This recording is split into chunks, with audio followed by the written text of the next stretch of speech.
આગળ વાત બોર્નવિટા વિના બાળક દૂધ નથી પીતું અથવા બોર્નવિટા પીવાથી બાળકને પોષણ મળશે આવી ભ્રમણમાં તમે હોવ તો હવે ચેતી જાજો। તમે પણ એવું માનતા હોવ કે બોર્નવિટા કે એના જેવા પીણા હેલ્ધી ડ્રિંક્સ છે તો તમે થાપ ખાઓ છો।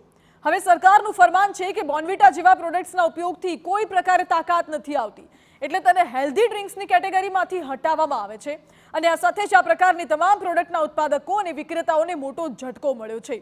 વાણિજ્ય અને ઉદ્યોગ મંત્રાલયે બધી જ ઈ-કોમર્સ વેબસાઇટ પરથી બોર્નવિટા જેવા પીણાને હેલ્ધી ડ્રિંક્સ કેટેગરીમાંથી હટાવવા જણાવ્યું છે। રાષ્ટ્રીય બાળ અધિકાર સંરક્ષણ આયોગ અનુસાર FSSAIનો કોઈ પણ માપદંડ અનુસાર તે હેલ્ધી ડ્રિંક નથી। આ સાથે ભારતીય ખાદ્ય સુરક્ષા અને માન્યતા સર્ટિફિકેટ અનુસાર ડેરી અનાજ કે ધાન્ય આધારિત પીણાને એનર્જી ડ્રિંકની કેટેગરીમાં ન મૂકવાનો નિર્દેશ પણ કર્યો છે।